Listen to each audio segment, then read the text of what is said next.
Welcome to a new old computer stream.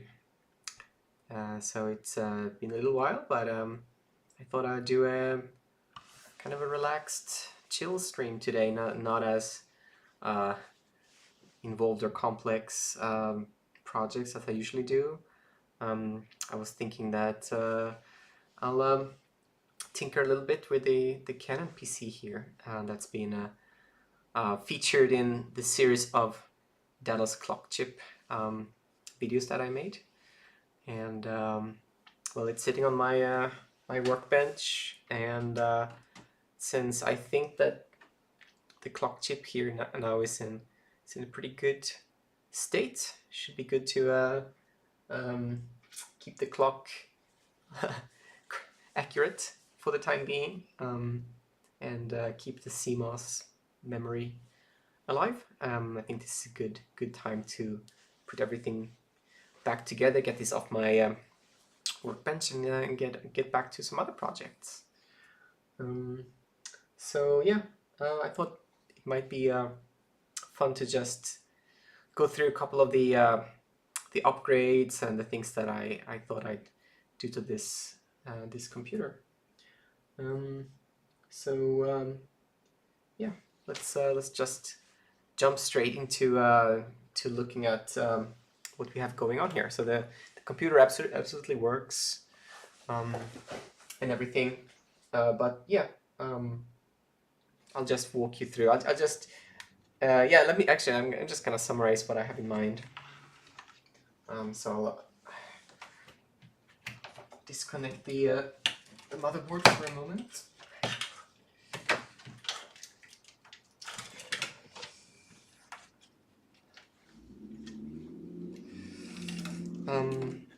So it might be worth mentioning actually. There's one modification that I already did to this motherboard. I did shoot some footage of it, but it didn't turn out to be very compelling footage. But this CPU fan here is brand new. The CPU fan that was on this this motherboard originally had completely died. I think the motor was just not responding at all. So I just got this brand new fan and did some hack work, just some what do you call it? Yeah, I forgot the word for fusing two cables together. Yeah, I don't remember. Anyway, so this this pigtail is original. This is what was on the CPU fan from the factory, probably. So I just grafted that, just cut it off from the original fan and then grafted it onto the brand new CPU. And as you're probably well aware, fans back in the day, they didn't have speed control at all. They just ran at full speed at all times, whereas modern fans do have speed control, and that is usually speed is controlled with these yellow wires. So I just cut that off completely. It's just severed here, hanging around. I like to keep these speed control wires around. I don't cut them off at the base of the fan, just in case I want to modify it again and use the speed control. But yeah, the yellow wire here is not hooked up to the yellow wire on the Molex, because that is 12 volts on the PSU. You don't want to put 12 volts into a 5-volt fan. Oh, actually, sorry. This is a 12-volt fan. Oh yeah, sorry. So obviously, this is a 12-volt fan. So the yellow wire on the Molex is actually connected to the red wire on the pigtail here. Oh, it's hard to see. Like so. Anyways, so another modification that I already did off camera was the swapping out this PS2 port. the original PS2 port. It just sits over here. It's scrapped now, but it's incredibly worn. It's probably hard to see in the camera, but I think this this PS2 port was just horribly abused when it was in service. The person I bought this compact from said it had been sitting at a university somewhere in Florida, I think, at a campus in Florida. So yeah, as a school computer, I'm sure it was terribly abused, although probably not as abused as computers in elementary schools. Just as a fun fact, my Apple IIgs comes from a elementary school district in Oregon, and this 2GS keyboard, when I got it, was in absolutely horrible shape. I have pictures somewhere. Maybe I can share that in the future. But yeah, the plastic was actually just smashed up. Several of the keycaps were literally cracked. The stem was just half torn off, and also the PCB itself was cracked at several places. So I had to repair several broken traces and reinforce the PCB a little bit to get this back to working shape. But now, yeah, it's a perfectly beautiful Apple IIgs keyboard.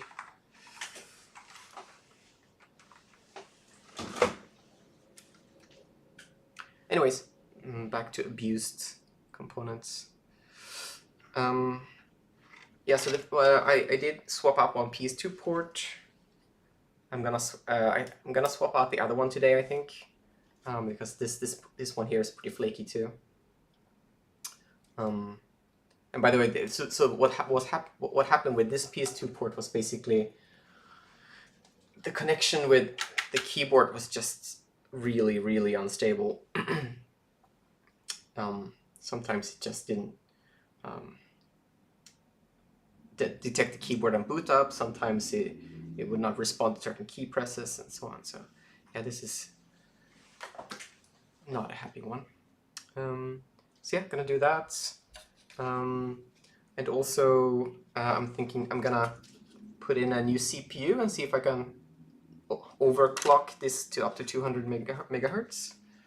And I'm also gonna see what I can do. So I'm planning to see if I can boost the video RAM on the video card itself, for the VGA card. So I'm gonna pillage these two RAM chips and see if we can use VRAM chips and see if we can use them on the video card.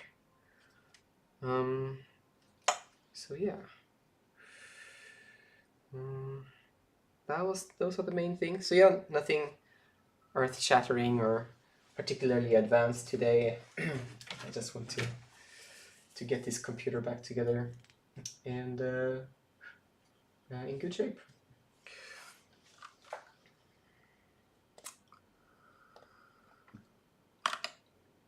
Let's see, I have some.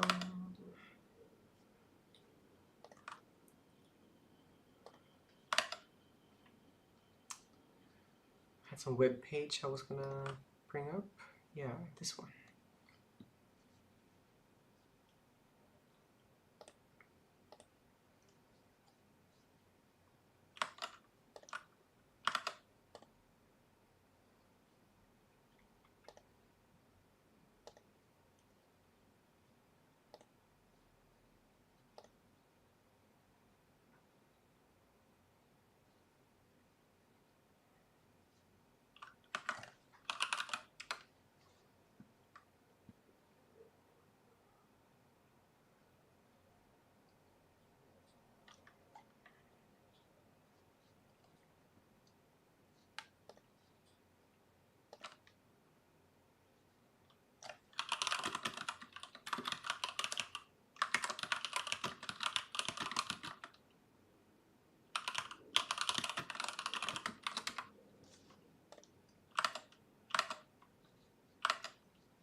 Okay, here they are.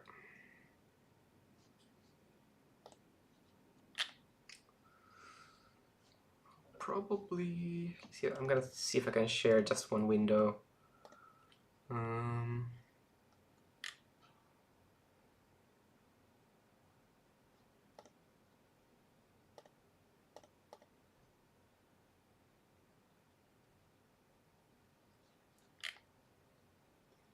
Interesting. Oh, this one maybe. Oh, no, it's this one. Okay, there we go. Finally.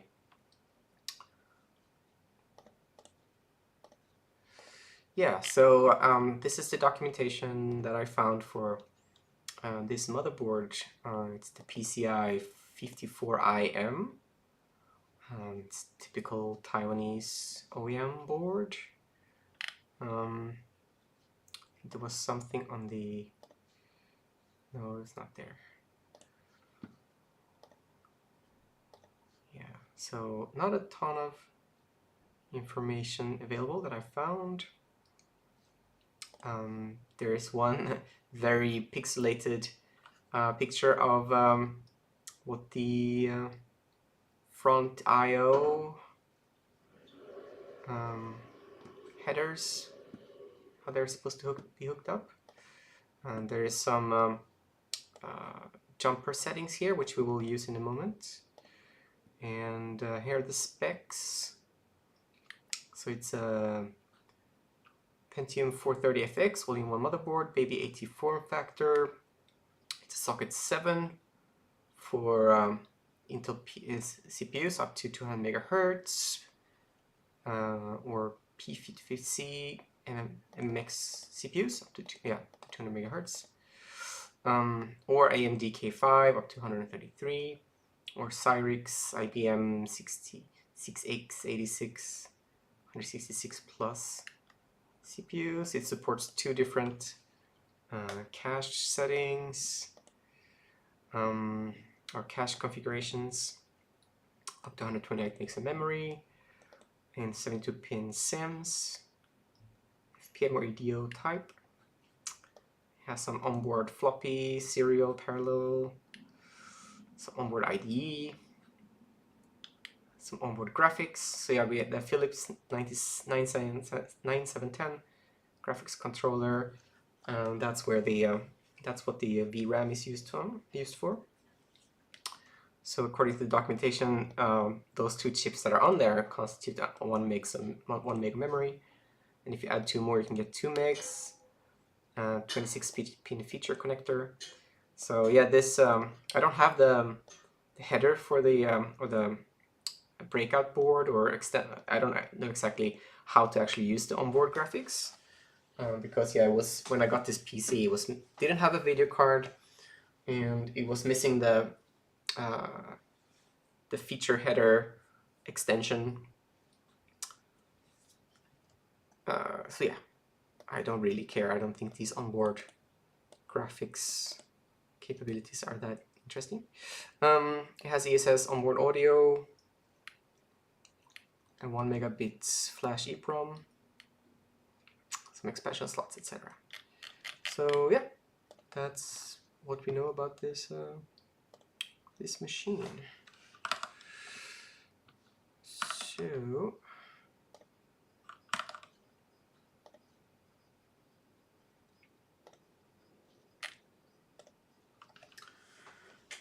I think I want to just start with the easy task, which is to just swap out the PS2 port. So we get that done.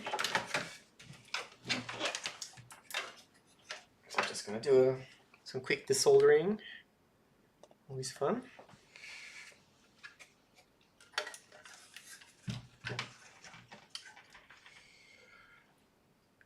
Can do fairly short work of that, I think.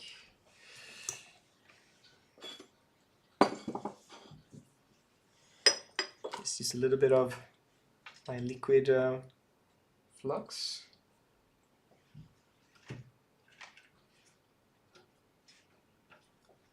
Didn't clean up too well here last time.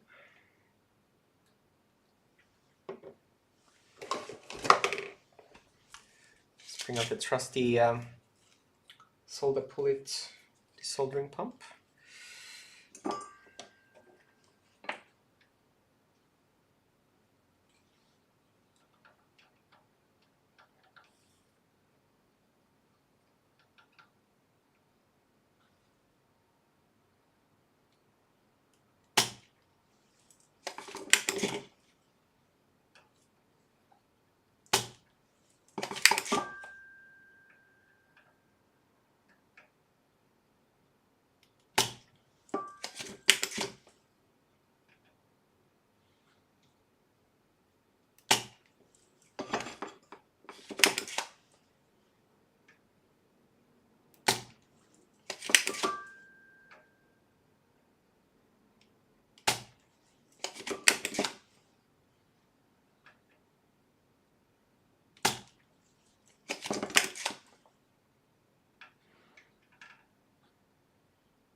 One of the pins is pretty stubborn.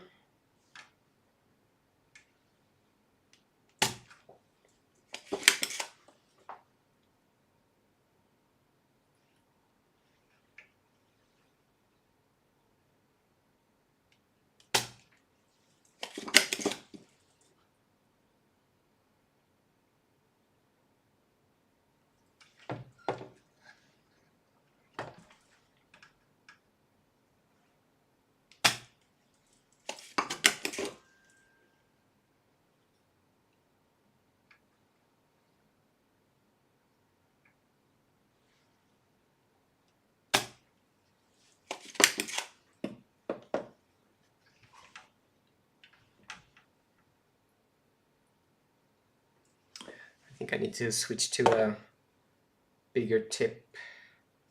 This one is just a little bit too small. I was using it for a different task before. I'll probably switch over to one of these flat tips. I feel those are a lot better at doing regular rows of pin work.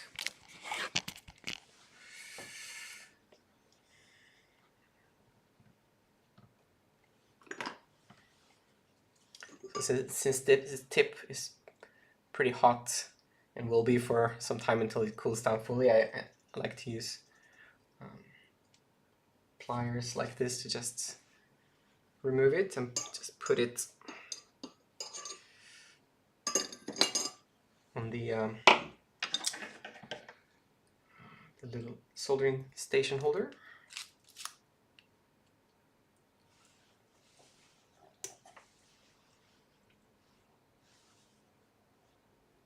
Gotta up the temperature to 375 just to get into the really deep, sort of the thick. There are some like ground holes here, whatever they're called, which I think are they're for stability more than anything. There's no, I don't think that's they're there for electronics reasons, but rather to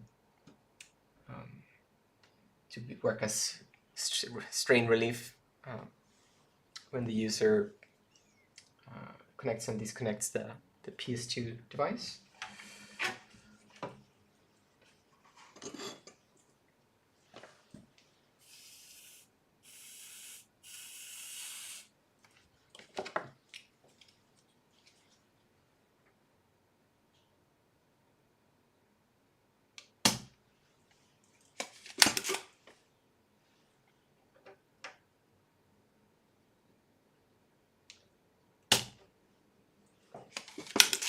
I need to add some solder to the one pin here. I think the one pin that's stubborn now, that's the ground pin. That's typically the case. Ground pins just need a lot more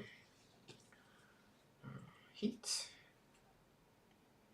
to fully melt all the solder. Yeah, there we go. That's much better.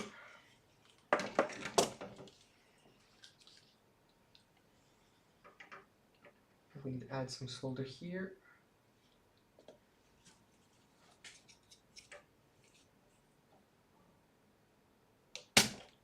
There we go. Perfectly desoldered.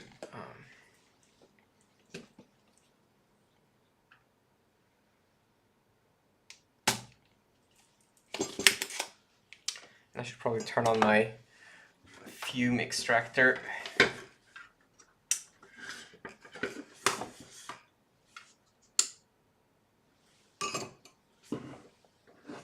I wonder if I disconnected my fume extractor.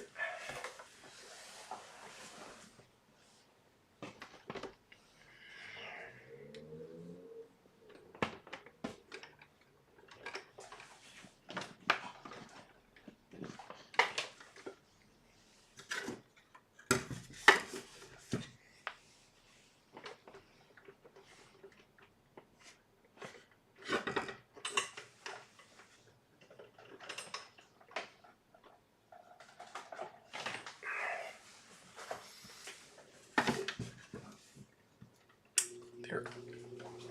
power cord had come loose.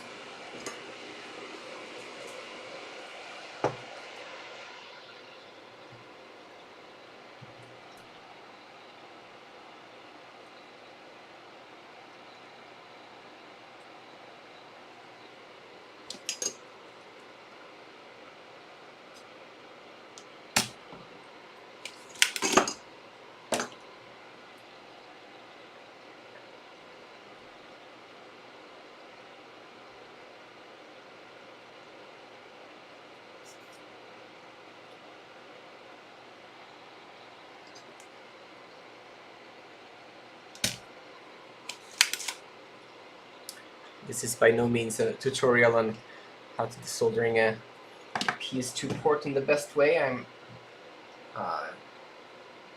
This is just a chill stream.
I think it should be mostly loose at this point.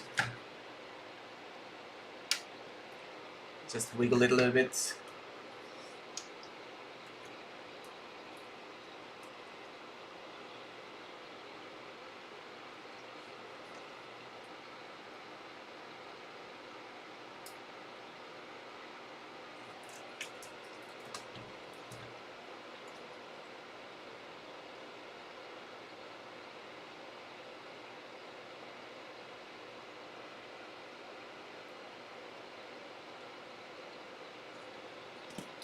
There's probably still a bunch of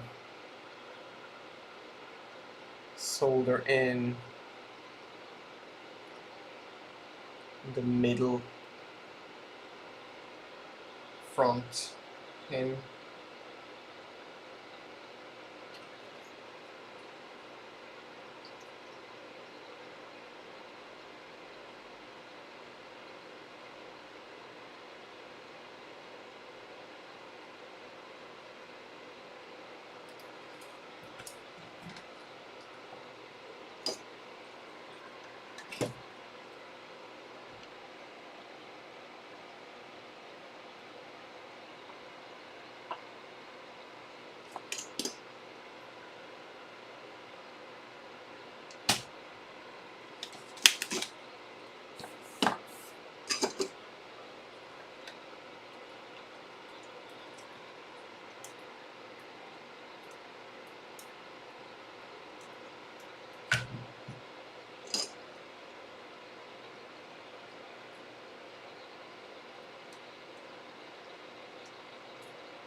This is a lot more stubborn than the first one.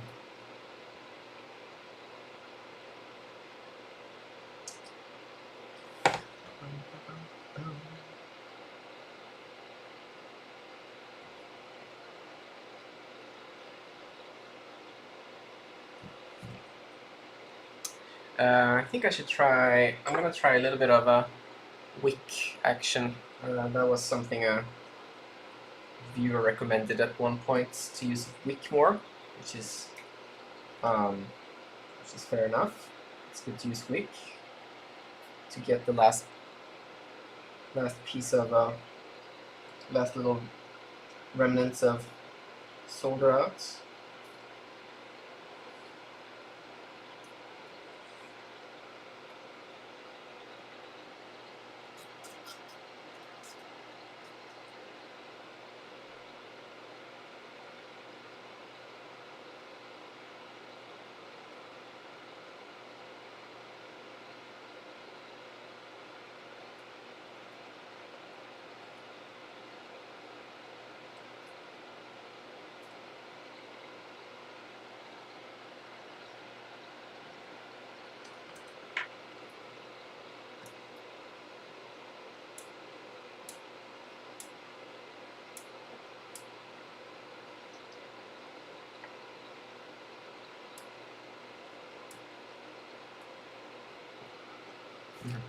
It's super stubborn.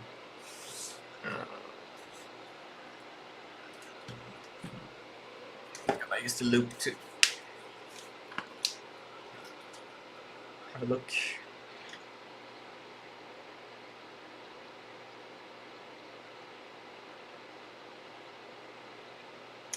Yeah, I see one place where it's clearly holding on.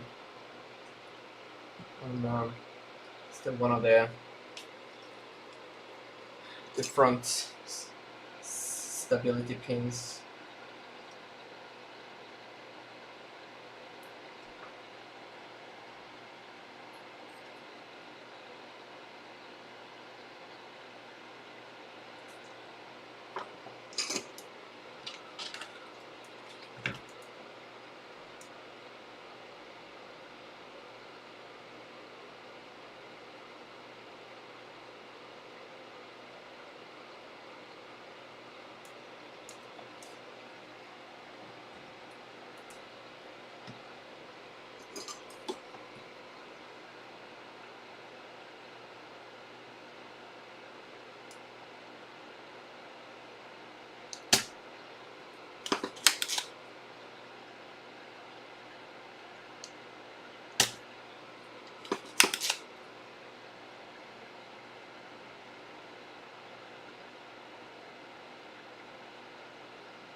There we go.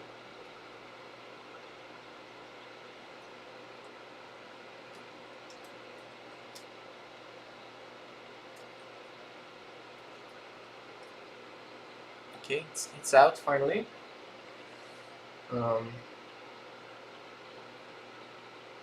So the sort of dirty trick that I use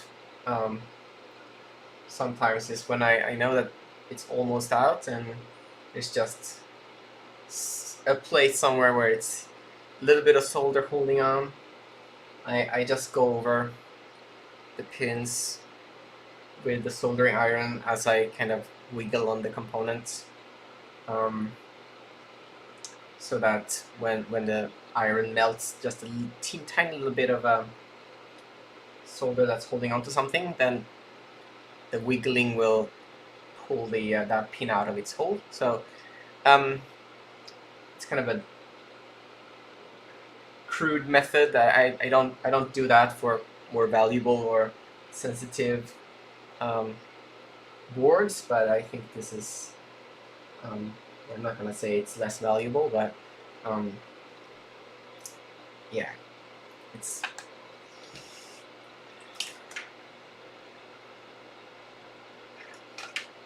a fairly run-of-the-mill board.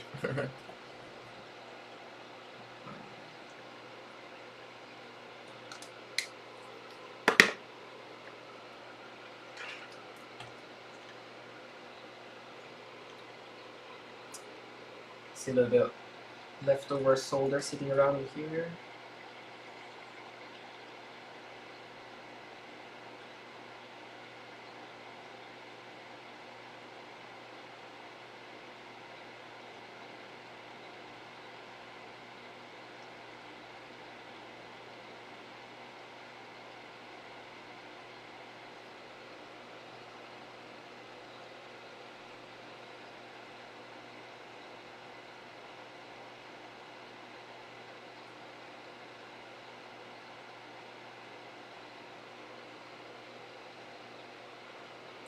Okay, just clean up some more straggle solder.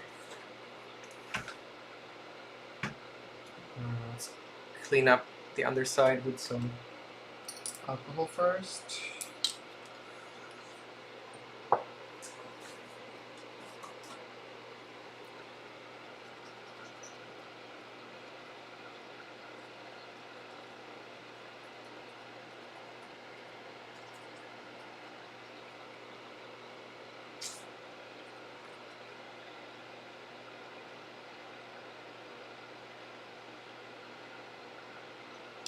Looks pretty decent.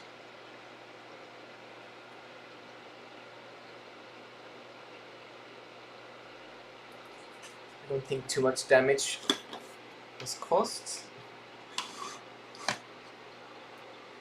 Of course, here's the extracted. Get some studio lighting. Extracted PS2 port.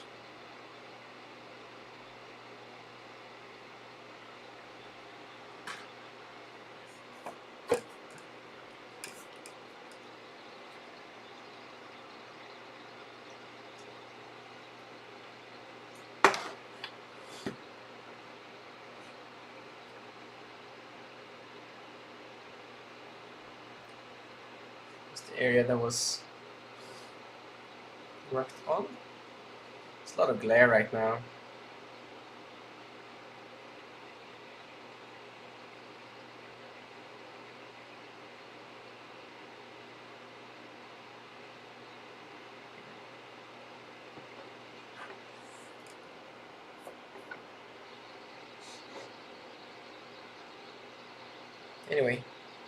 Anyways, that's where the PS2 port was sitting.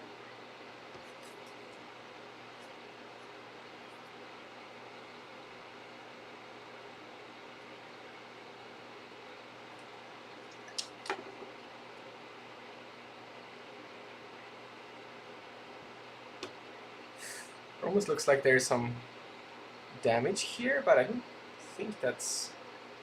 I don't know what's going on there.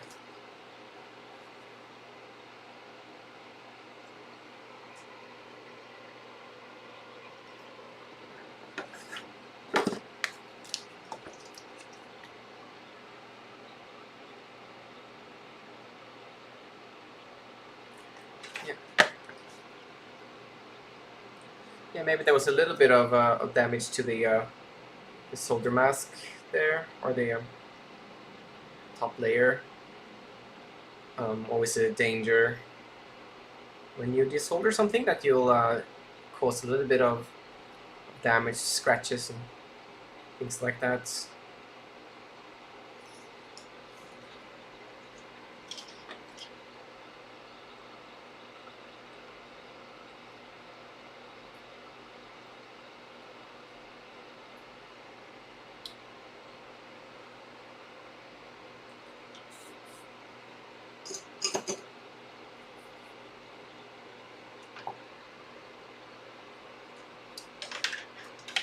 Let's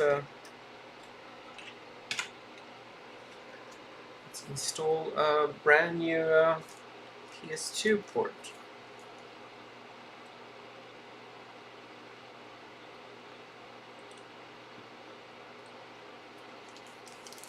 Ta-da! I bought this little kit of 10 pieces of these mini DIN ports, PS2 style. So unlike the stock ports, this is one thing that I noticed. This is the stock PS2 ports. They are, just plain metal.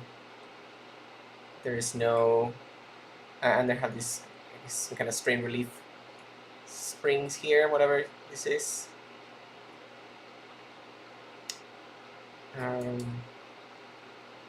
So this is a fairly early 90s PC, and later on in the 90s they introduced color coding for mouse and keyboard port.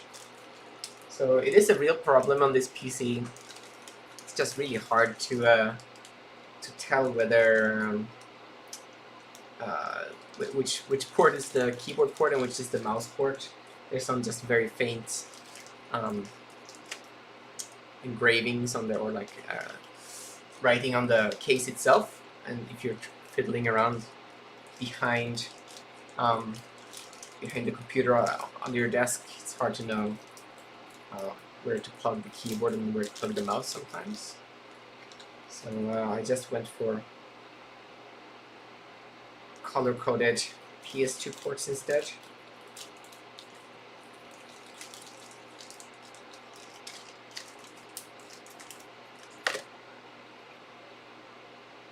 So it's not as authentic. Oh, hi 50 Shades of Beige. Thanks for tuning in.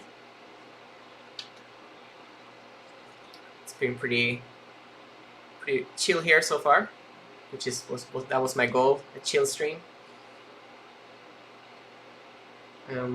So I've just been desoldering a flaky PS2 port from this Canon motherboard, and I'm about to install a fresh PS2 port. I mentioned earlier in the stream that I already replaced the other one. Yeah, this is the Canon motherboard that is now infamous from the Dallas Clock chip series that I put up.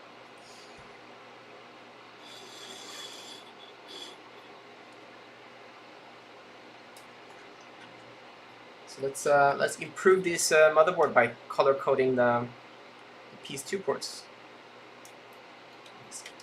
Goes right in there.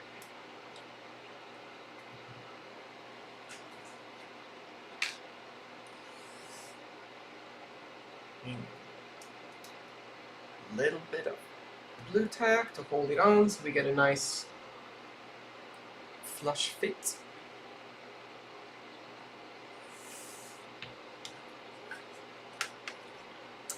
And I'm gonna reduce the temperature a little bit. I think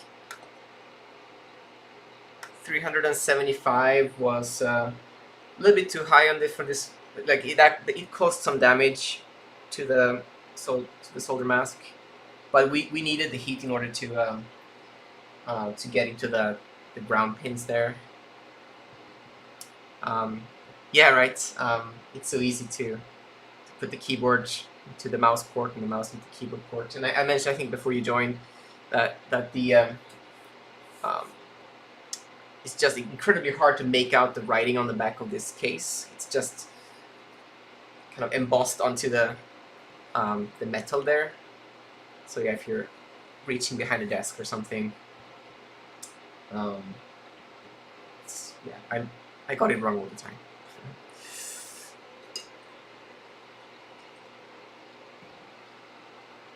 So as usual, I like to just start out by soldering one side, just one edge pin, and then push on the component from underneath while applying some more heat to make sure it's nice and flush. It's pretty important to have it flush so that it lines up with the holes on the back of the motherboard.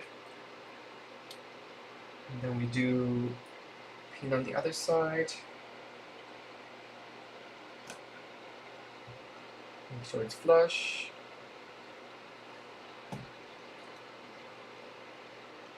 Do the other pins.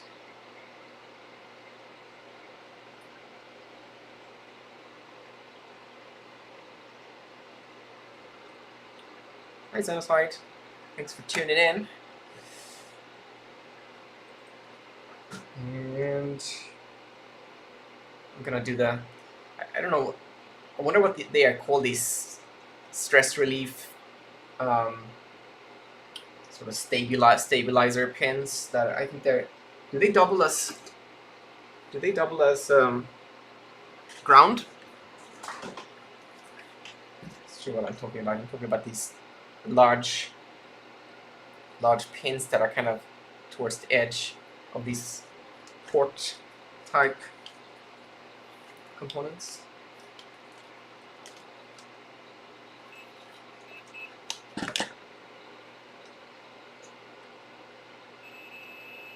Yep, they are connected together, and they go to the ground pin there. Okay, so it's ground, like the shield of the port, I guess.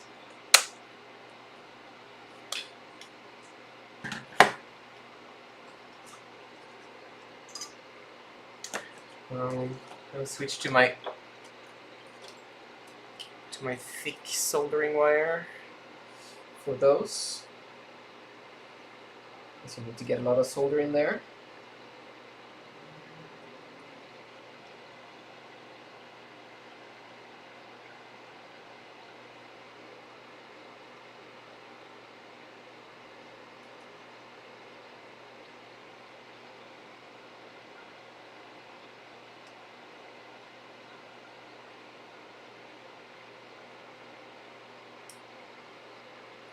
Just gonna fill these other holes as well.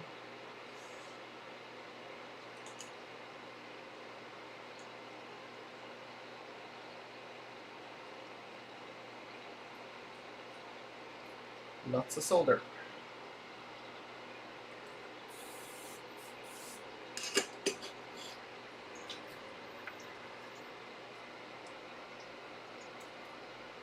Oops. And this is you. Normally, I usually take the blue tack off after soldering a few pins, but I forgot that, and it's kind of melted a little bit because of all the heat.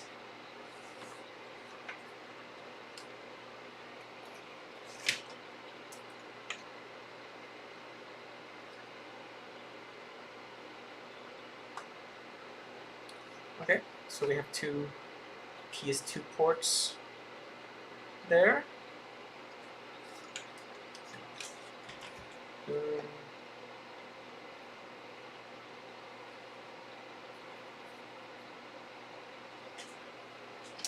So the oh, thanks for, yeah. Have a good rest of your day. 50 Shades.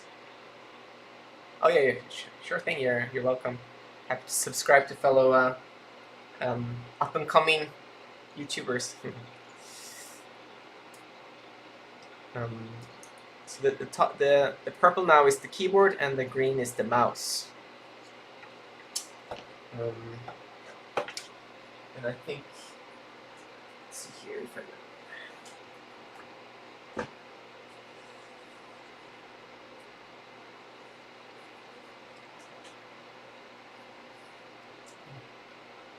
enjoy your meals and Xenocide.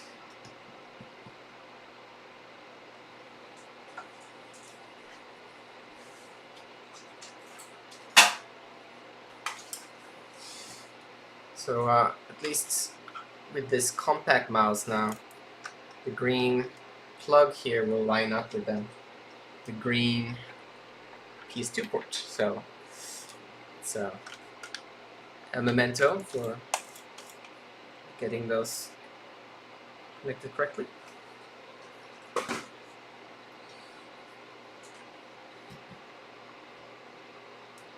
So I'm gonna never mind.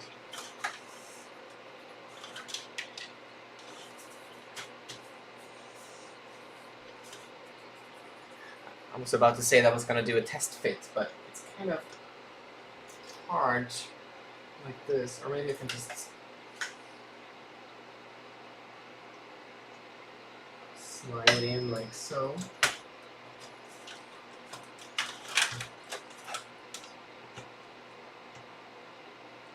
Looks okay at a glance, but yeah, I need to get the back plane mounting plane back on here for a good fit, test fit. So that is the first thing I wanted to do. Second thing that I want to do is to install the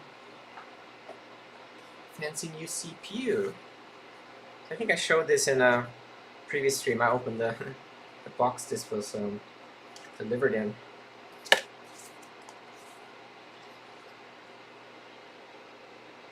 Intel Pentium with MMX tech.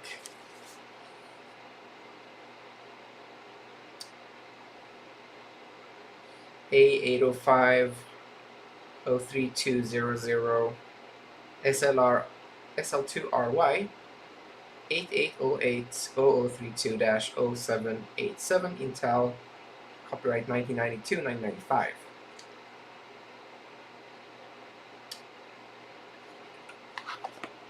Oops.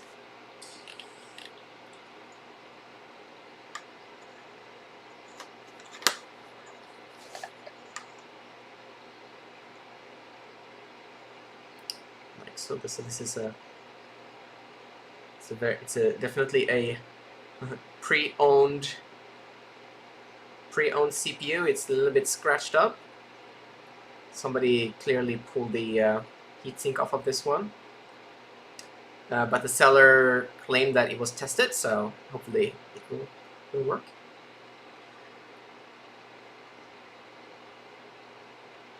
Oh, hi Rob. Oh yeah, thanks. Yeah, you're really humbled by your offer. Let's chat about it. I mean, if you're really offering to donate advice to the channel, I'm open to the idea. I'd love to see what it, like a picture of it, what it looks like, to make sure I can fit it here somewhere.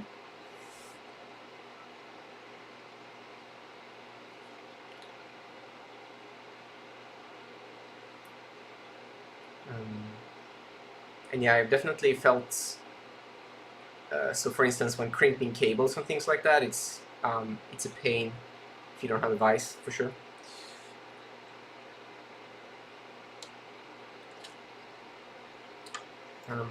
It's the underside of the chip. Made in the Philippines. 2.8 volts. Somebody put a sticker, P200MX. So I think that's the, I don't know how to read these markings, so I cannot say if this is actually a 200 megahertz part, but that's what the seller claimed. So hopefully it is a 200 megahertz part.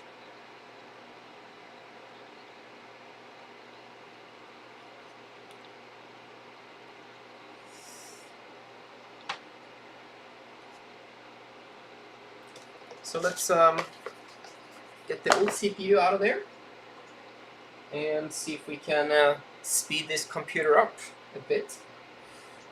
See if I can illustrate. I don't need the soldering station for a while.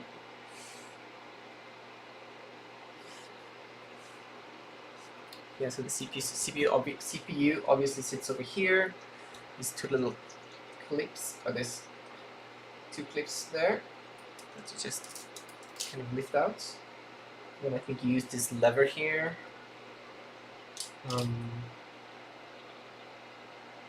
Press.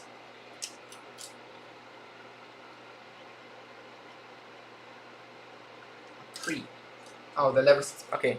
I need to remove the cache memory SIM. It just pops right out.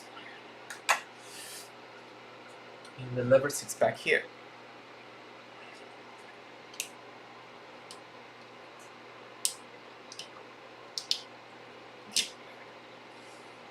Now lift the lever to release the CPU, like so.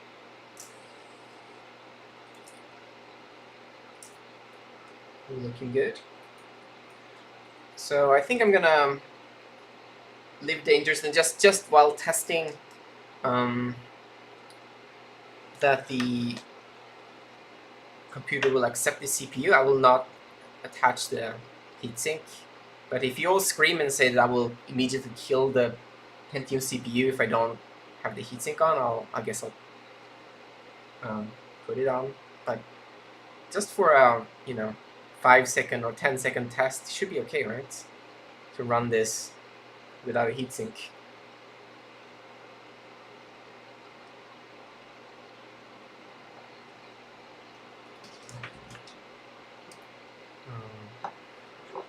I should clean this a little bit at least.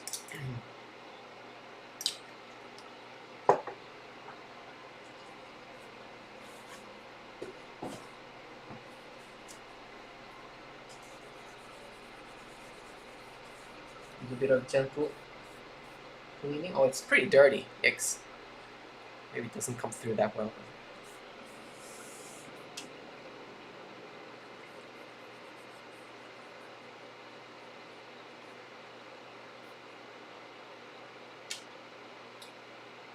I think I'm also gonna peel off the sticker there. It's kind of historically interesting, I guess. It has a little code 360002 or something. But maybe you can decide, should I keep this sticker on here or should I remove it? Yeah, thanks, Ron. Appreciate you. Definitely will make good use of your donation.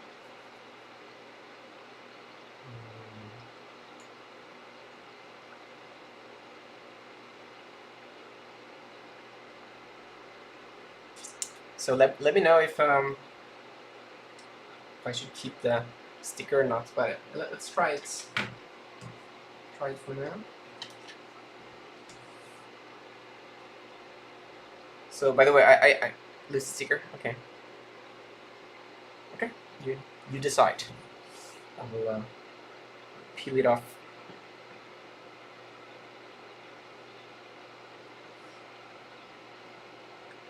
Trying to be careful not to bend any of these pins.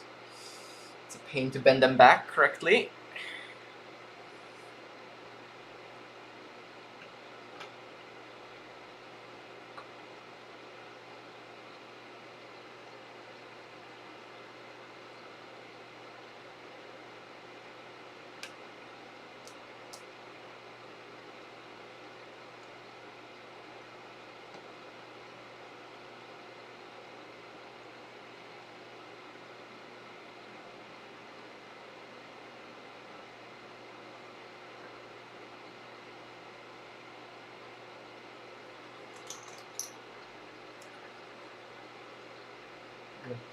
Plastic tool, scrape it off. Yeah, another IPA is great. Yeah, it just dissolves the adhesive. And I also have glue gun, which I found really handy for getting rid of particularly stubborn adhesive. Let's see if IPA is enough. So by the way, this drink bottle has alcohol in it, and I bought a gallon of 99% IPA from a hardware store, and I just pour some of it into this bottle every now and then. So I am using very, very pure alcohol.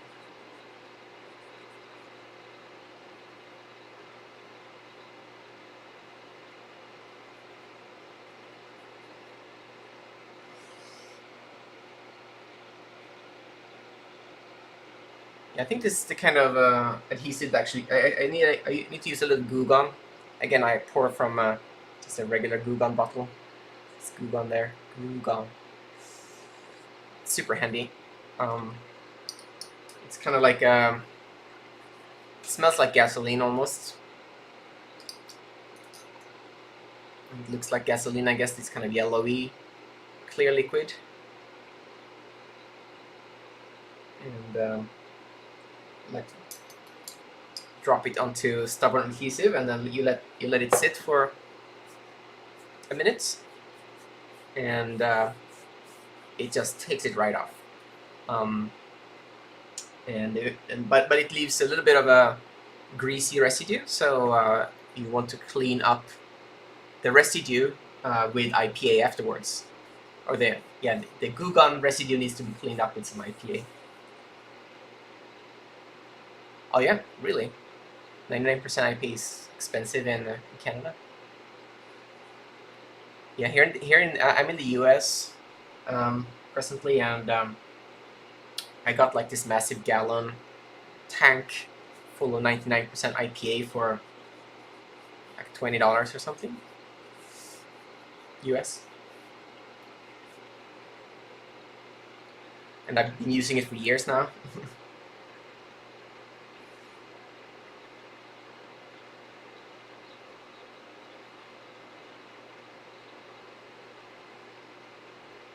Okay, I think that did wonders with the sticky residue. I would just need to drown this. Yeah, I found it super good. Really takes care of even the most stubborn adhesive. By the way, I think the worst ever job as in the piece of retro tech that was the most obnoxious that I worked on was an Apple external floppy drive that somebody had duct taped. So like I think the top of it had come off like 20 years ago, whatever, and somebody had duct taped the top back on, and that duct tape had been sitting there for at least like 20-30 years. And you know how it's duct tape is kind of obnoxiously sticky and stubborn in under normal circumstances, but this one was just, it was like several millimeters of basically extremely thick dried out adhesive. So I bathed that in Goo Gone for hours, and then I scraped off some layers, and then I added some more Goo Gone, and then let it sit, and then repeated that maybe 5-6 times until I got all the residue off.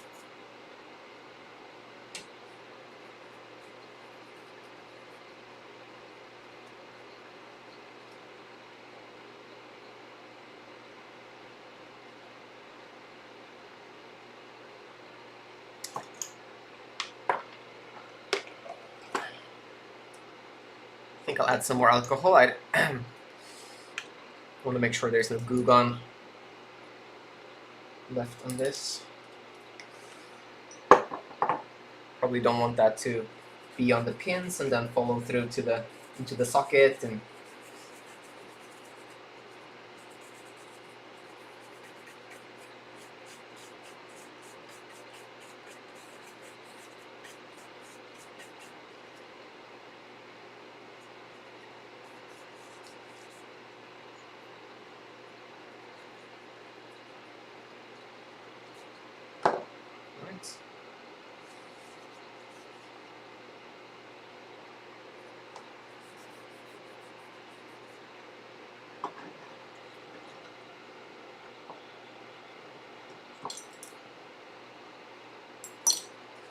a bit more IPA.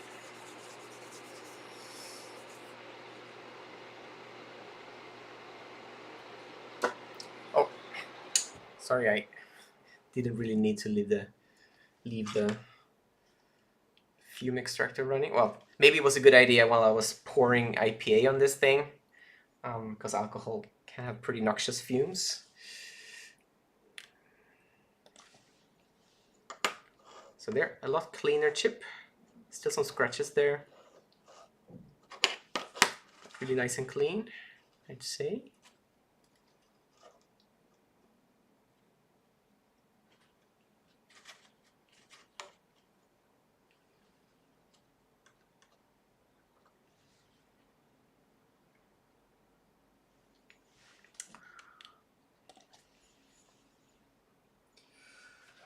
I know that, of course, we need to change some jumper settings, but I'm gonna pop the CPU in first. Actually, I should get some trash off my desk first.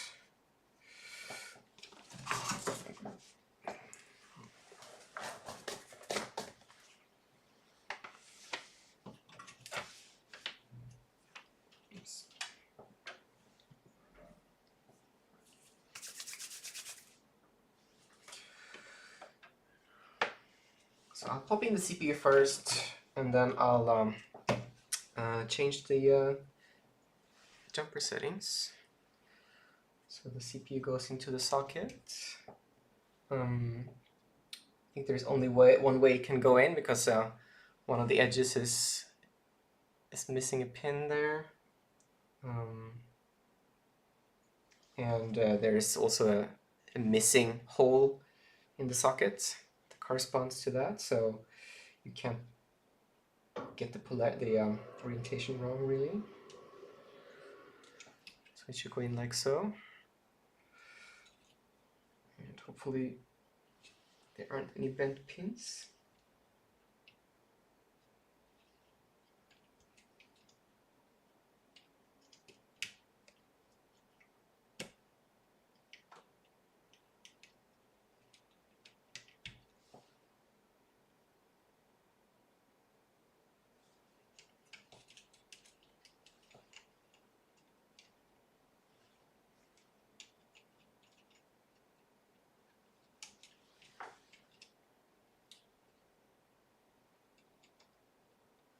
I think there may be some ever so slightly bent pins on this one, because it doesn't go in super. Oh, I see it. Oh yeah, I definitely see some bent pins there. So yeah, the seller did ship it in a safe, but in this padded box. So I think these pins were bent beforehand.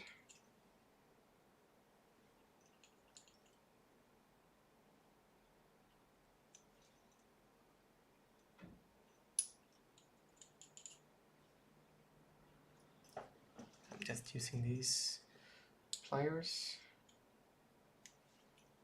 to bend the pins back. Whoops.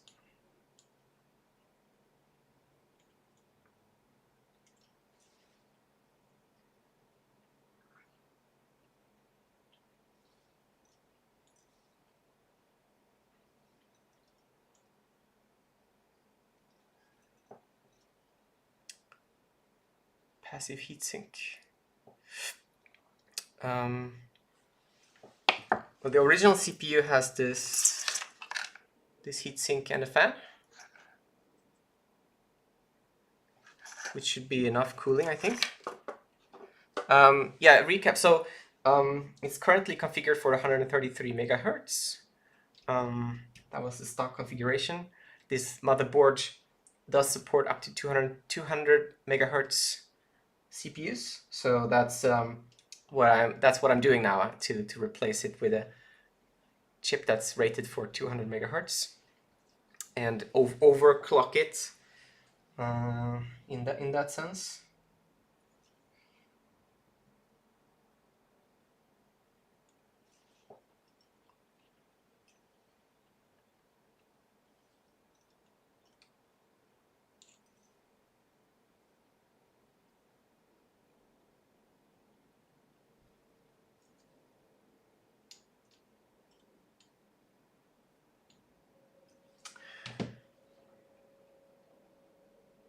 I use a butter knife or X-Acto knife for straightening pins. Yeah, I saw one that's in the middle there that's bent, so good idea. I have an X-Acto knife here.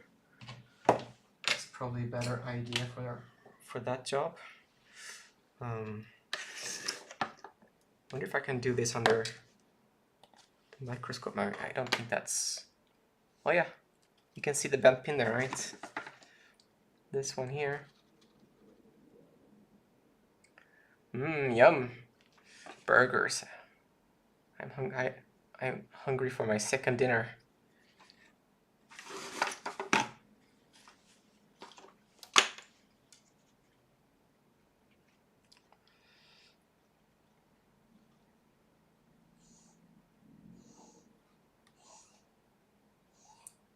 Empty RAM slots.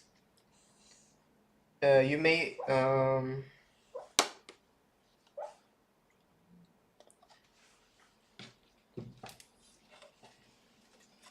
so these are the RAM slots. They are all populated. This is the cache memory SIM slot, and here's the video RAM. So I don't think we have anything else on here.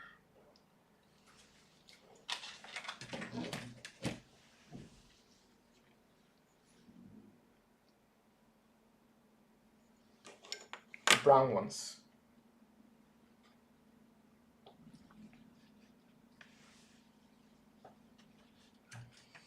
Yeah, the empty VRAM. Yeah, so I mentioned this before anybody else, before anybody of you joined the stream, but I'm not using the onboard video circuitry at all because it relies on this. The video output goes through this feature header here, and I don't have the breakout cable for that. So I'm just using a regular video card, namely this Diamond Multimedia Stealth SE mid-range S3 chipset video card. And as you can see, that it actually has slots for the same type of video RAM. So I'm thinking of transplanting these chips onto this card and see if it's able to make use of them, because I think there's not much memory on here, like 512K maybe, could be 1 meg.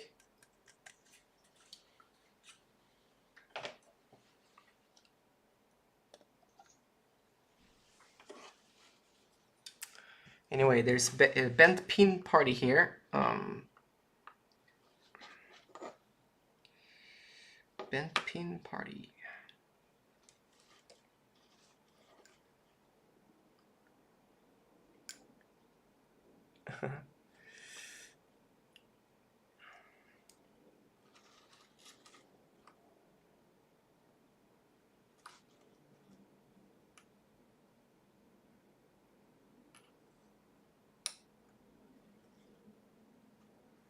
Should be 512K.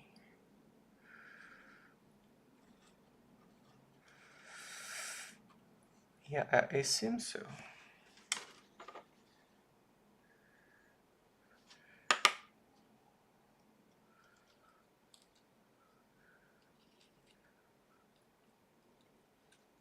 I wonder if I bent some of these pins when I was brushing with my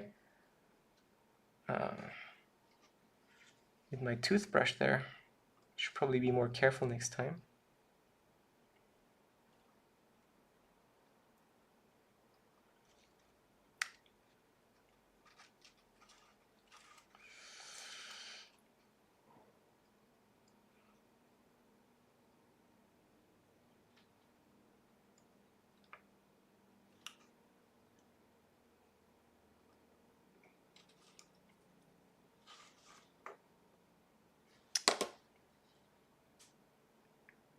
I wonder if this is enough to make it fit into the socket. If not, we'll have to keep bending. Keep bending and bending.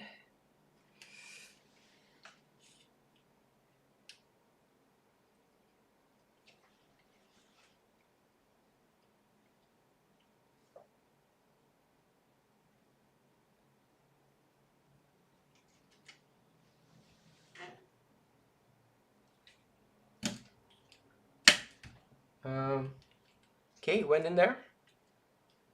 I hope that no pins are bent there. I think I want to take it out once make sure that this didn't just ruin a pin or two. Let's just use a little pick.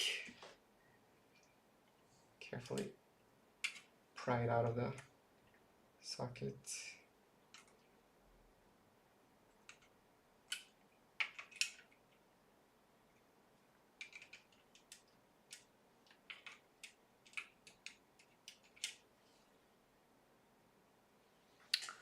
I think it's unscathed.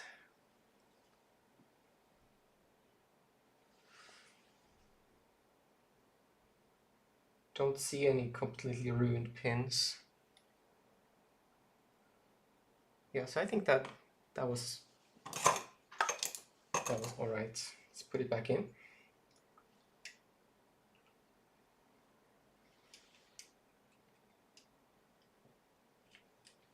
Like so. And get the lever down. Here we go. And let's do pin configurations. So yeah, this is what I tracked down. So I believe that we need a combination of the bus clock and the bus speed, right? Since it should be set to 133 megahertz right now, I think that means, what is it, 66 times 2, right? Should give us 132 megahertz. So let's see if we can find those jumpers. That is jumper 7, 8, 9, and 10 on the motherboard. And spoiler warning, I actually checked before the stream to understand where they are, so I didn't spend the entire stream just flailing around. It's this cluster here. Starts with jumper 7, jumper 8, 9, 10, 11, 12. And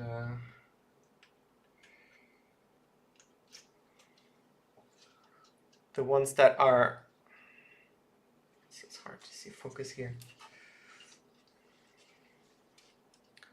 But let's say the ones that are shifted towards this edge, they are on, and the ones that are shifted towards this edge, they are off because they're just hanging onto one pin. So that gives us jumper 7 on, jumper 8 off. So let's see what that is on the chart here. So on, off. For jumper 7, 8, that's 66 megahertz, so that's correct.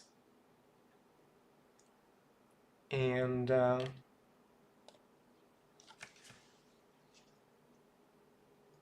9, 10. They are on, off as well. And that gives us on, off 2, right? So 66 times 2 is 132. So if you want to clock this to 200, we should multiply by 3, right? So 66, and we should just switch JP9 and JP10, right? So that JP9 is off and JP10 is on. So that's easy enough.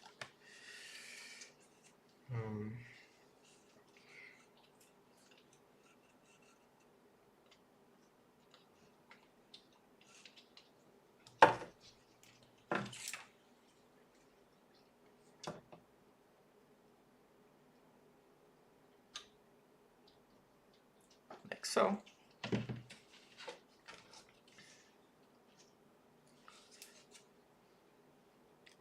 I think this should, it's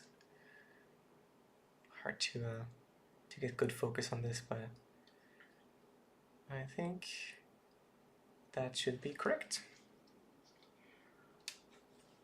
So are you all good with running this with a naked just for a 10-second test? Is that okay? Please scream if shout with all your might to stop. How hot is it gonna get?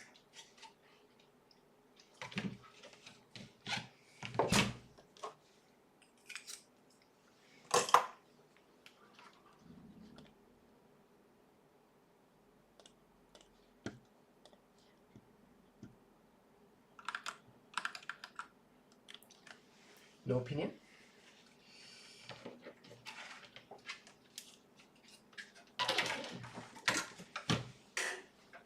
I'm gonna run it without.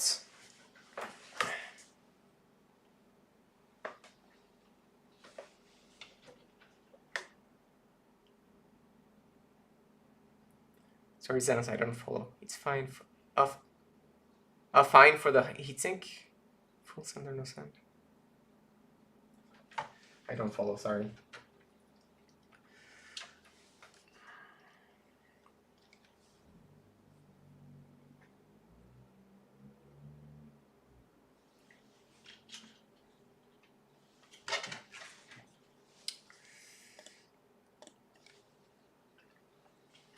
Let's connect the power.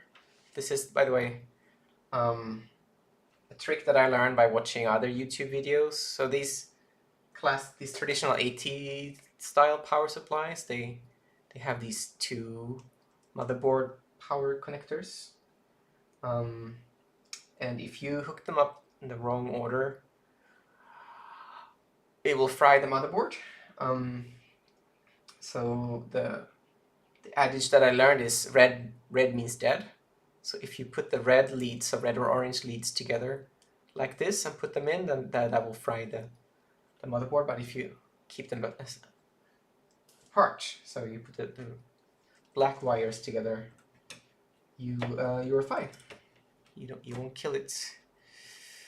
Nightmare power connectors. Yeah.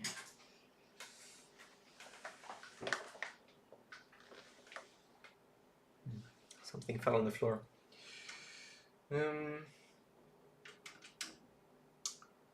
We need a video card.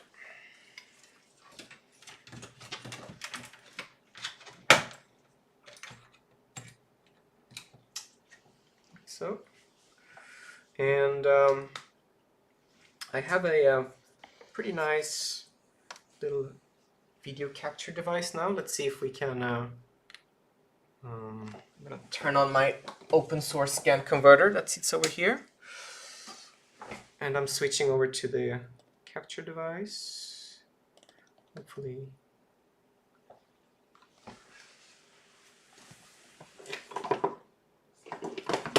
Okay, it's not getting anything. Let's see if I can. Oh, there we go. So this is the open source scan converter, not getting any signal. Let's see if when we turn on this computer, we will get a signal.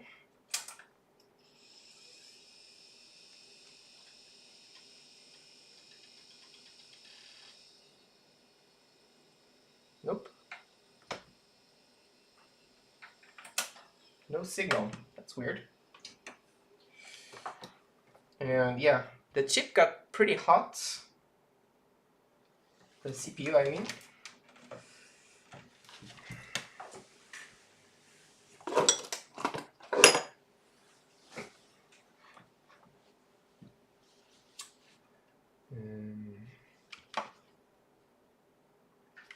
Let's see if the video card is not seated correctly. We need to have good contact. Let's try again.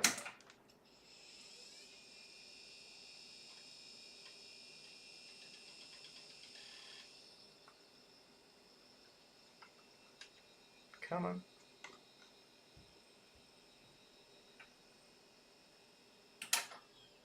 Nope. Nothing. Let's put the old CPU back in just to make sure that the setup works otherwise. So just switch over to regular view here. Then carefully lift the CPU out of its socket.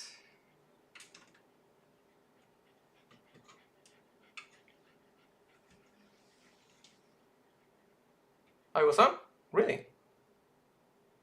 So did you all see?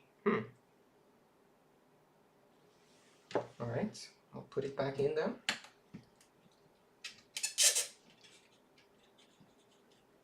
So did you actually see the post screen?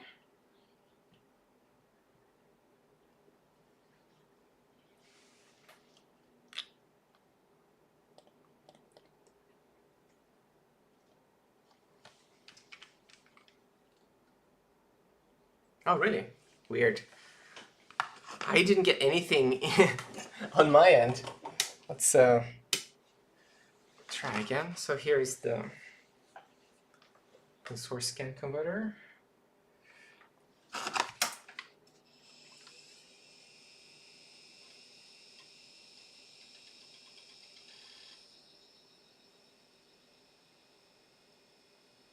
Come on. Ah, there we go.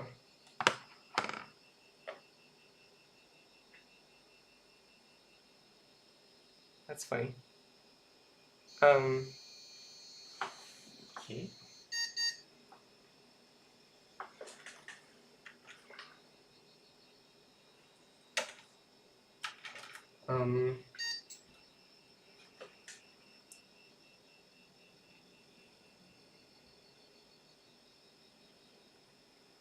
I need to get the keyboard over here.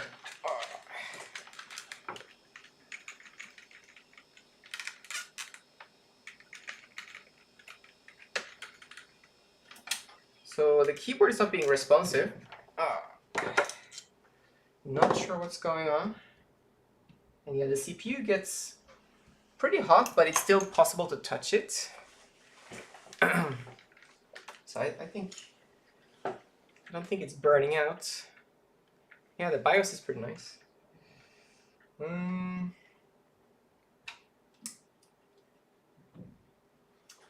Let me, I'm gonna do the BIOS clear CMOS thing here.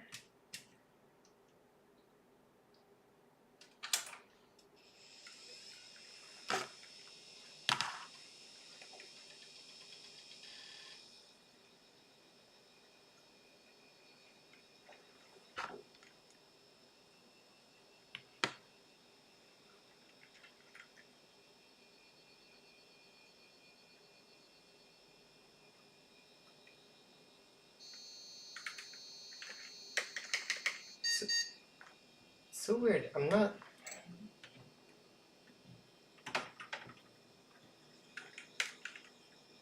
You're getting a keyboard interface error.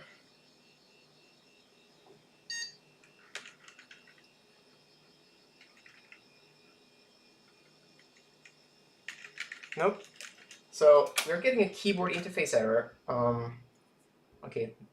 Now the CPU is very hot. So did I break something when I messed with the PS2 ports?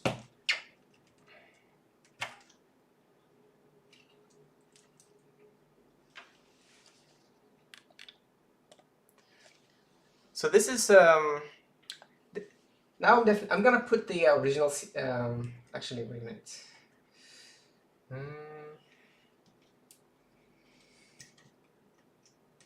What is the best course of action?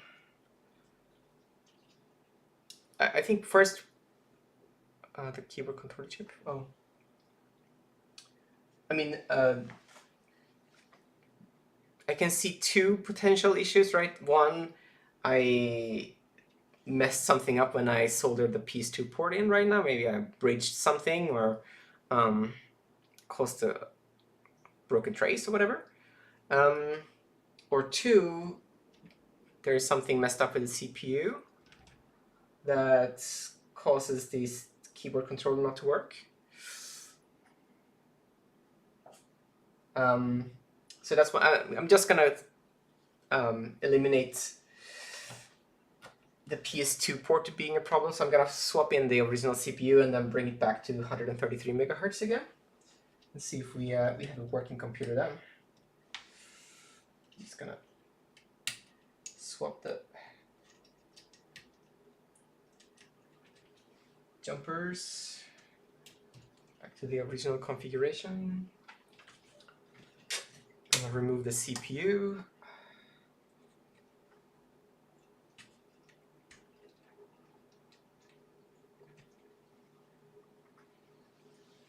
Put it over here.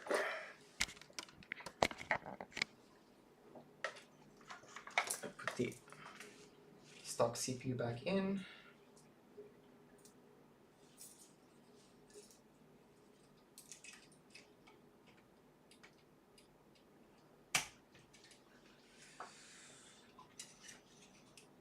Like so.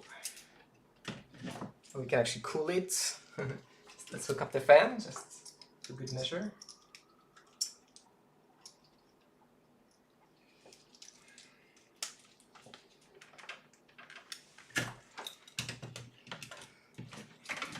Okay, there, we should have it back to stock configuration. Switch over to the capture device on the computer.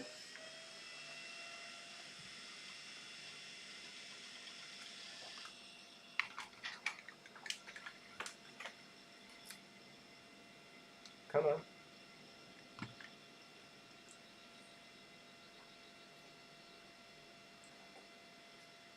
Doesn't want to sync. Come on, sync. There we go.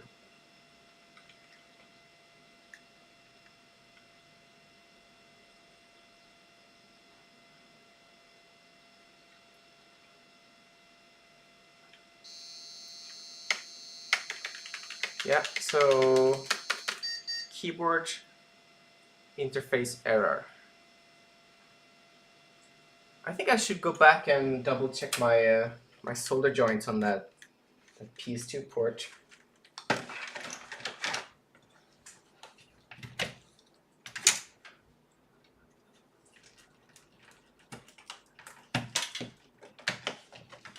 It's so weird though. It seems like something that's hard to mess up, but you never know.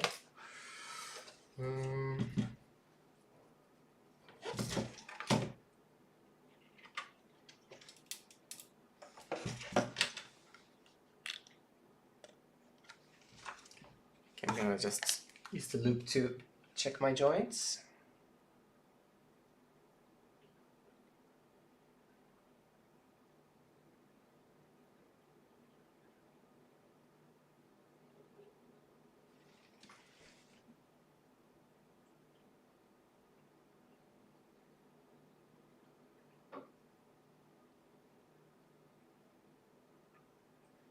Don't see any obvious bridges or anything.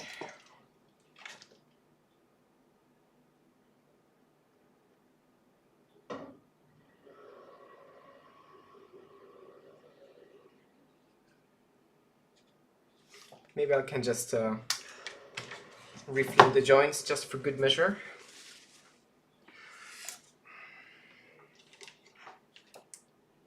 Put some flux on there.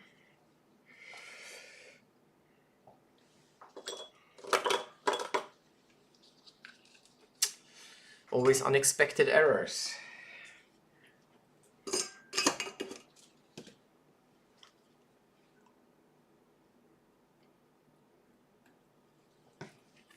Flux.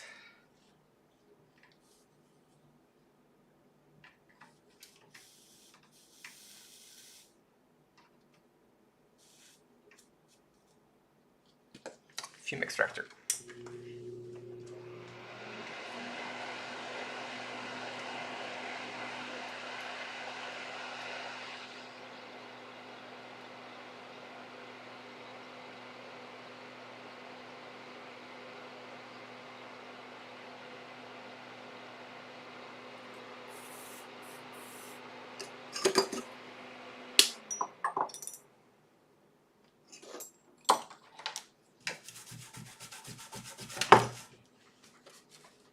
Super weird if I have broken the keyboard controller. That seems such a random.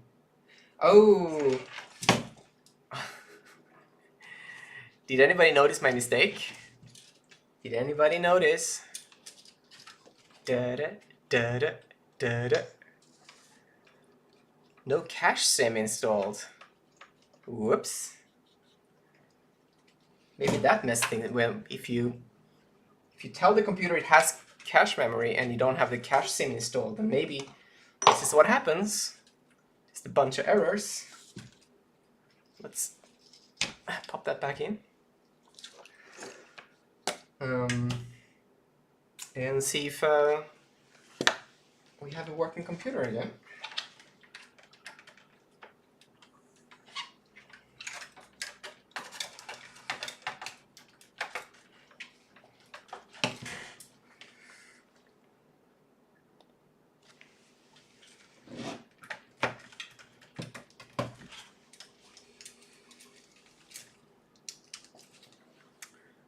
It's all hooked up. Seems okay. Let's switch over to the capture device. Turn the computer.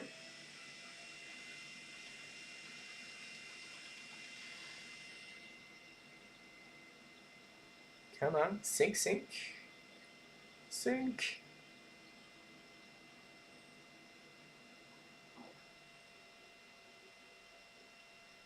Sync, please. Finally.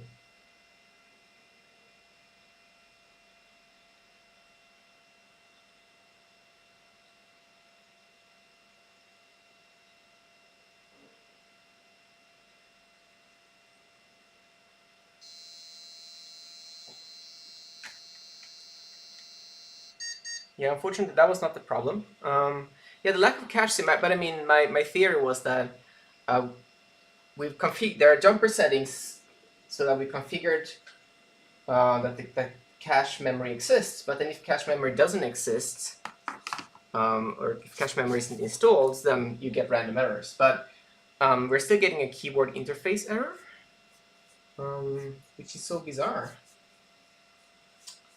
I'm not sure what to say about that. We burn out the keyboard interface controller, the I/O for some reason.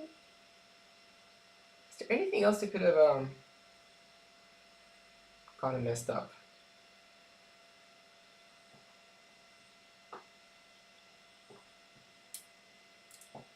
Super weird. So weird.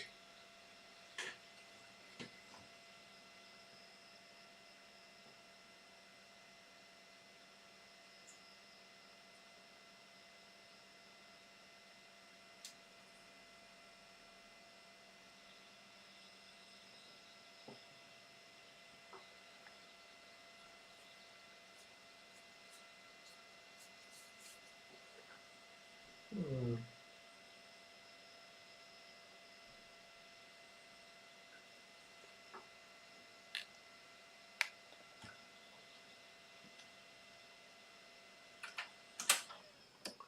So the I think the keyboard controller, or maybe it's not the controller, but the keyboard BIOS. It's here, I think. It says AMI 2.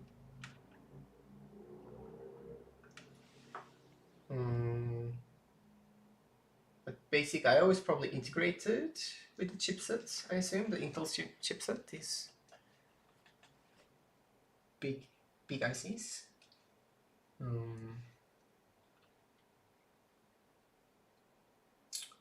Super weird.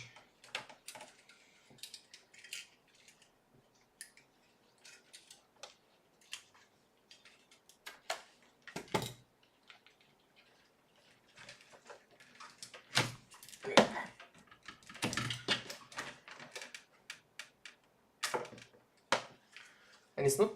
I didn't even touch the keyboard PS2 port. I swapped that out the other day. So I wonder what could have caused keyboard controller to break all of a sudden.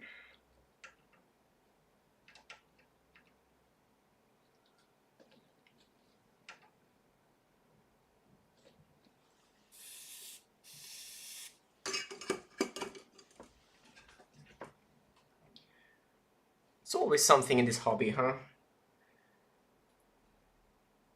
It's always something. This technology is always on the verge of breaking down in one way or another.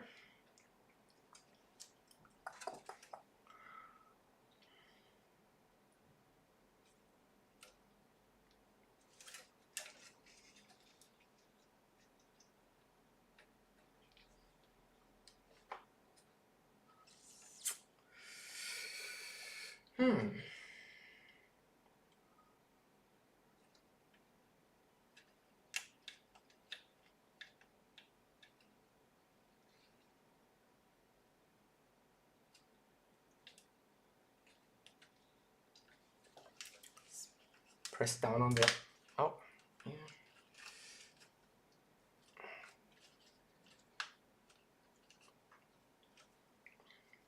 Press down on the socketed chips. There's a PAL chip sits over here as well. It's socketed.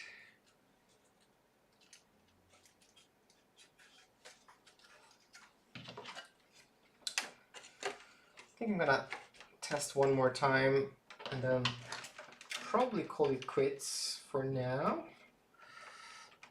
Yeah.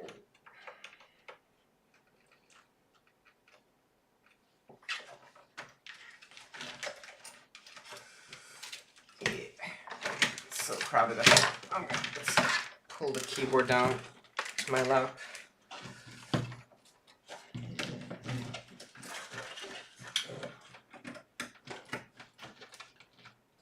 Got power.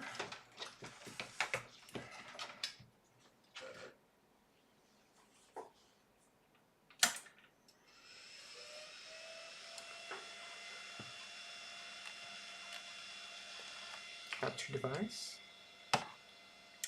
It's also weird that it sits a long time on the BIOS screen there. They have the initial boot screen, so it seems it's looking for something. Yeah, look at that. It shouldn't be sitting on this BIOS splash for this long. This is a problem in itself, I think.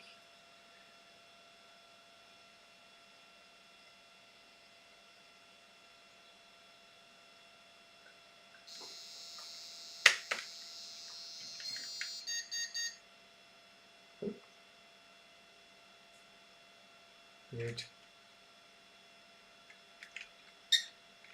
Oh. Okay. If I wiggle on the PS2 port there, so it's sending some. Yeah, I think it's just my soldering work got messed up somehow.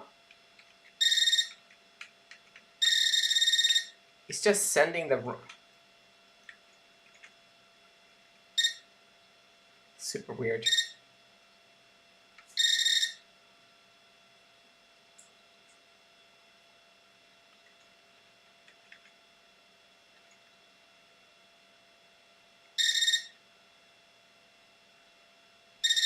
So those beeps are just I guess the keyboard being sent like a million signals at once and complaining. That's what PCs do.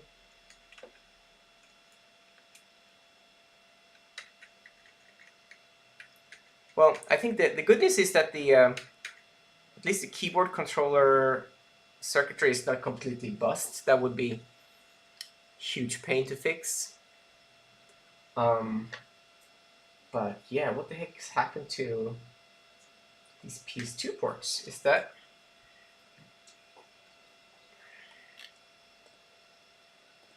I wonder if is there something like an internal short in the port I installed today? These are just cheap knockoffs that I got off Amazon.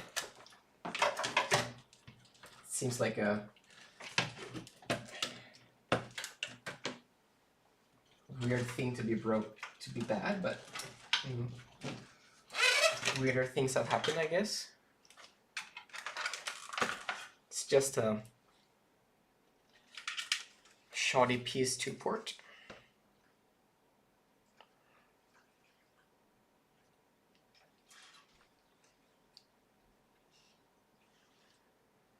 But it seems more likely that there's like a somehow a short somewhere here, somewhere here.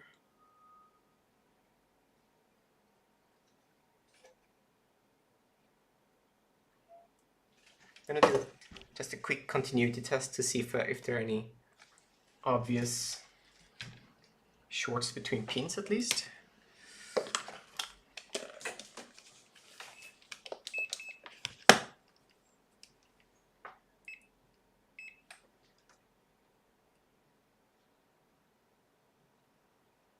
Just testing neighboring pins to see if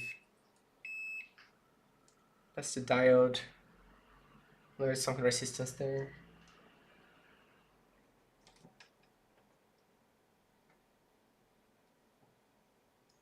Oh, that's weird. There are 2 pins here that has 70 ohms. There's like 76 ohms between 2 of these pins, which seems incorrect. Like, I don't know, it's hard to see in the camera. Like these 2 here, it's like 2 of the edge pins for the PS2 port. And the ones on the other port don't have that. There's no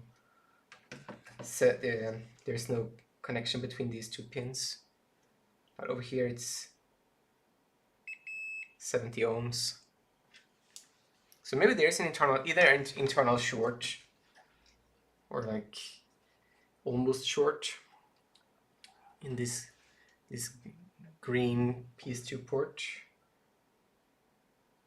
Or there's like a, I don't know. It's so weird.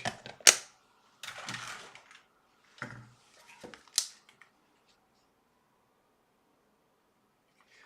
think I'm gonna, let's grab another one of these green PS2 ports and see if we get same effect when they're out of circuits.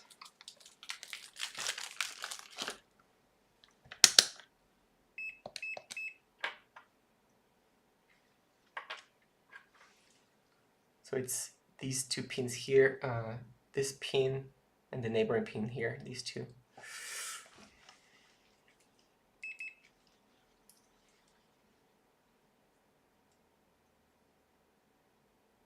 Nope. Of course not. A bit of a pain, but I'm gonna desolder this PS2 port again. This is why you test one thing at a time, right? You do one repair and then you test it and then you do the other. You shouldn't try to do 2 things at the same time.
Oops.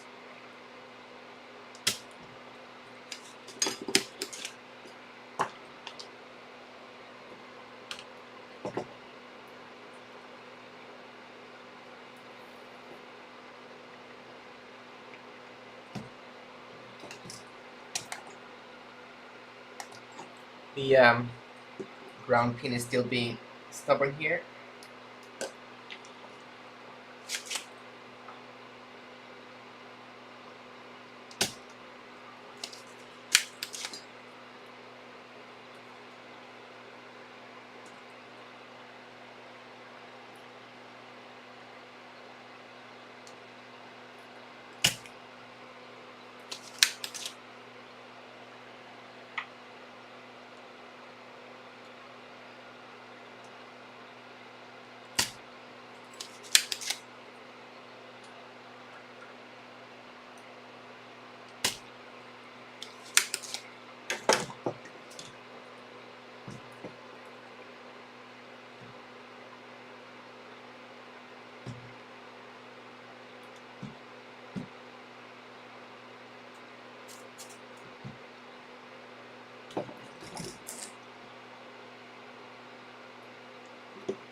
Desoldering these are not fun.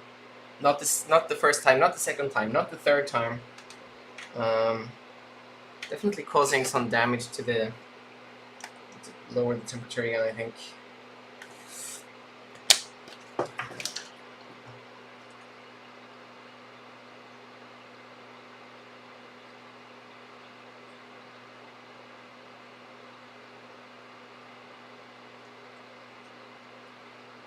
Yep.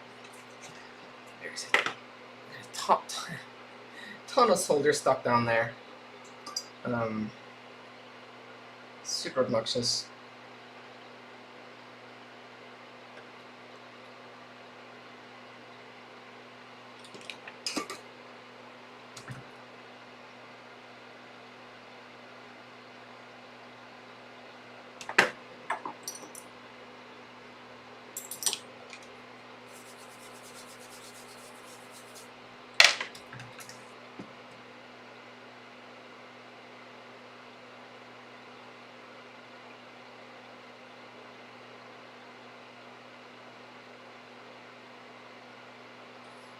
A little bit of damage to the pads even. I think this this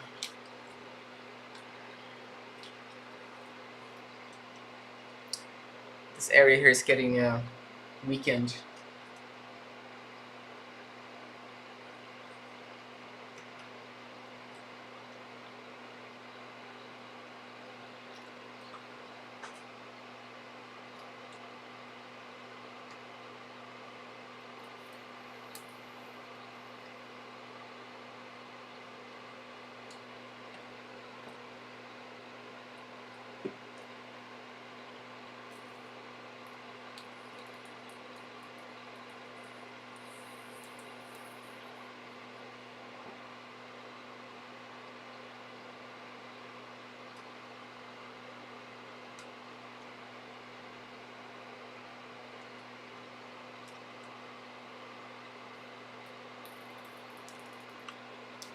Yeah, not even flux is helping me get some heats. Oh jeez.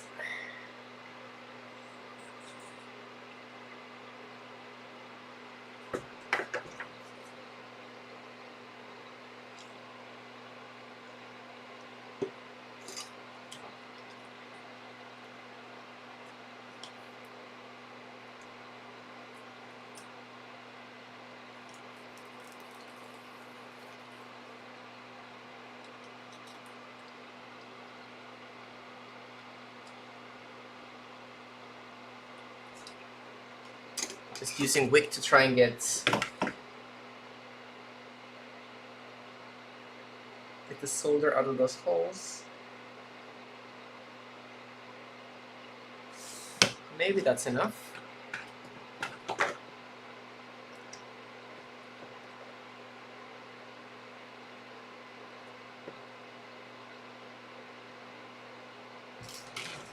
Maybe not.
It's not even close to being loose.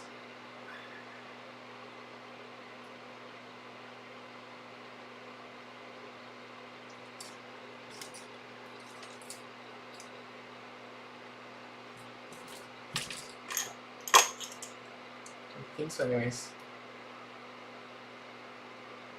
Nope. Not even close.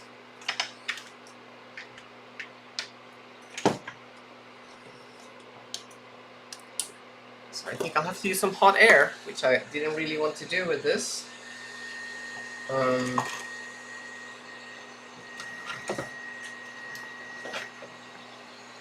just gonna apply hot air here. It's kind of out of view. I can't really do anything about that. So here's the hot air. Try and melt the solder, and then I'm gonna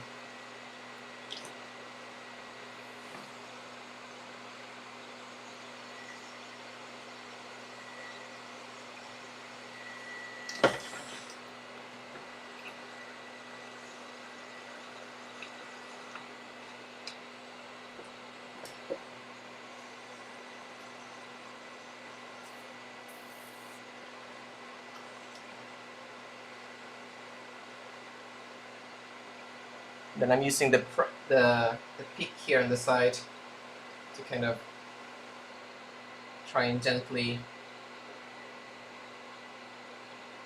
get it out of its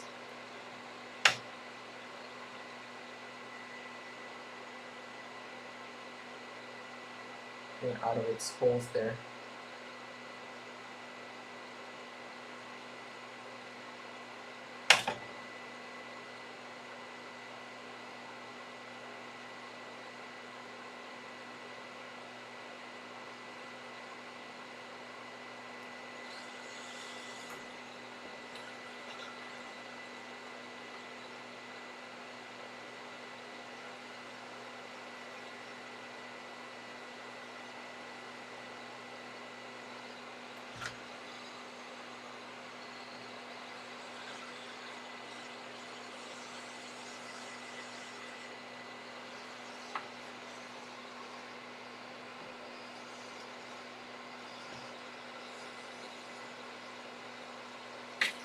Okay.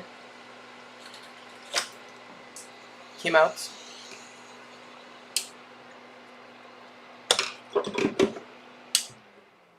That was a really messy job. I'm not proud how that came out. Okay, this is gonna be hot. Hot, hot, hot, hot, hot, hot.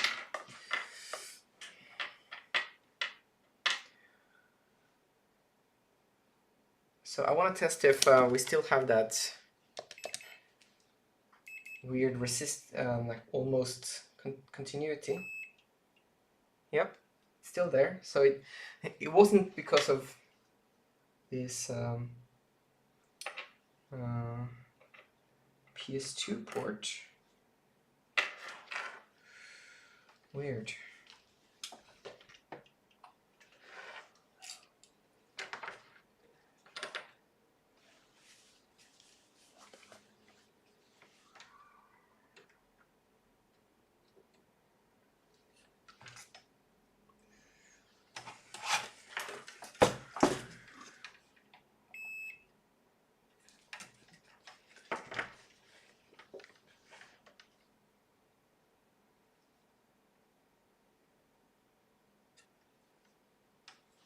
That may have been normal after all that effort for naught. Well, if you don't have the schematics, it's you just have to try different things.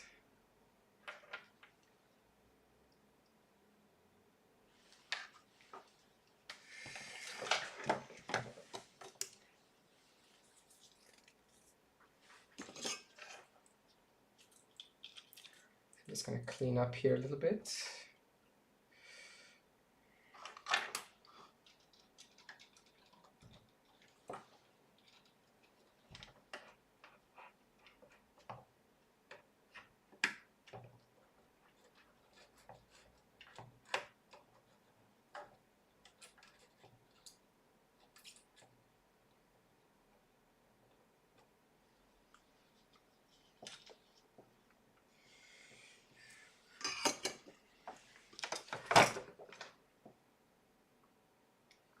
just one final test before wrapping up. I'm gonna see when this PS2 port is out of the circuitry, do we still get that keyboard error? And I would assume so, just because we were still seeing that same behavior. But yeah, let's try.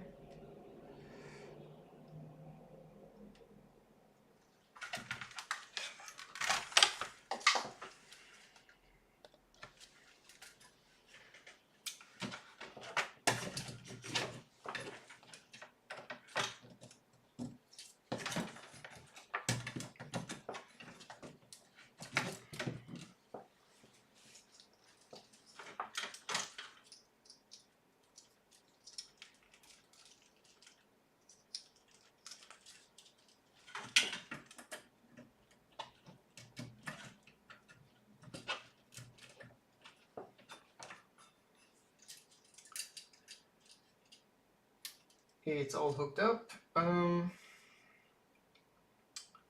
Don't think we're missing anything. Let's turn on the computer.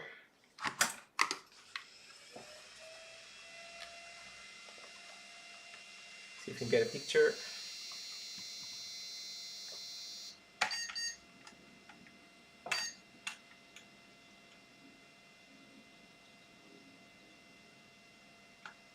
Okay, actually that fixed it. So removing that PS2 port got the keyboard controller working again, so something's up, huh? Something weird happened. Could have been a bridge underneath somewhere, could have been something, but anyways, I think it's time to take a break. I'm gonna turn this off and return to this project another day.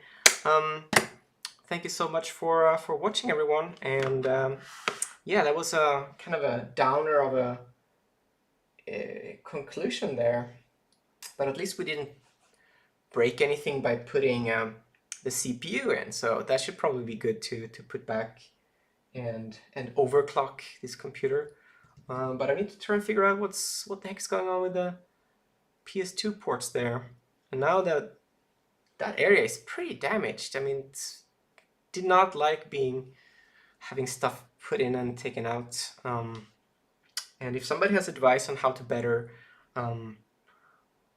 desolder PS2 ports, please let me know, because the method that I used today, that was not good. I don't know if I needed more heat or more flux or what, but yeah, using the desoldering pump and the wick did not really do a lot, or was pretty harmful for the PCB. So yeah, please don't do what I did. But yeah, anyways, we have a working computer again, which is a relief. So thanks for watching, and have a great rest of your day, and see you all next time. Bye.